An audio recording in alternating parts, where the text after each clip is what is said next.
y a un an, quand on tenait le discours qu'on a tenu ce matin, les gens venaient vous voir en fin de conférence et venaient vous dire tu vas un peu fort quand même. Hein. Est-ce que vraiment tu penses que ça va être un cataclysme comme celui-là? Est-ce que vraiment il y a des bureaux qui vont perdre peut-être toute leur valeur? Et aujourd'hui, en fait, je pense que c'est bien intégré dans les consciences, mais je crois que là, on y est, quoi. On est vraiment dans une conscience, une pleine conscience de ce qui se passe. Plein de voix s'expriment. Il y a des inquiétudes, il y a des immeubles désespérés, oui, il y en a, mais globalement, n'oublions pas que notamment l'Île-de-France, c'est le plus grand marché tertiaire d'Europe. On a la chance d'avoir un marché extrêmement vaste et profond qui est constitué d'immeubles extraordinaires de technicité, mais également des immeubles simples, des immeubles hyper intégrés dans la ville, des immeubles hyper disséminés. Et tout ça, ça fait un tissu de choses qui répondent à la demande d'utilisateurs et qui répondent à la demande d'occupants. Certes, on a des situations qui sont compliquées, des situations notamment de blocage sur le marché de l'investissement, mais qu'on n'est pas loin de retrouver une certaine fluidité, notamment sur les produits les plus prime, les plus core.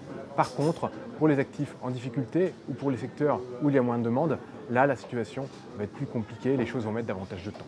Je trouve que cette édition est plutôt rassurante car on voit qu'il y a des solutions qui se mettent en place et qu'on n'est pas du tout sur le statu quo figé pour l'ensemble du marché. Ce sont vraiment des épisodes qui sont très ciblés. Pour la plupart des choses, des événements, il y a des possibilités de reconversion, de solutions pour aller de l'avant et faire en sorte que l'immobilier soit durablement utilisé. Autrement certes, mais utilisé.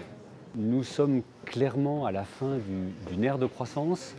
On est avec un besoin de bureaux qui va structurellement diminuer. La création de valeur demain, elle viendra beaucoup plus du cash flow que de la compression des taux. Le bureau de demain, je l'imagine essentiellement serviciel. Serviciel en termes tout d'abord en termes de transport et d'accessibilité, et serviciel en termes d'usage du bureau pour l'ensemble des collaborateurs dans leur quotidien.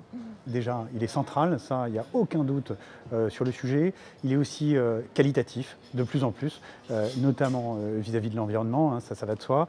Et puis, je crois qu'il y a un besoin, une demande d'intensité, globalement, autour du bureau et de l'usage du bureau qui peut en être fait. Il sera forcément expérientiel. Je ne sais pas si le mot convient bien, mais en tout cas, si on veut que les collaborateurs se sentent bien au bureau, si on veut faire revenir les collaborateurs au bureau, il faut qu'on leur procure une expérience. Le bureau de demain, c'est un bureau qui sera adaptif par rapport à tout ce que peut connaître aujourd'hui les entreprises. On est passé d'une logique de contenant à une logique de contenu. Et demain, une logique de contenu, je suis persuadé que le dernier étage de la file, ça sera la data.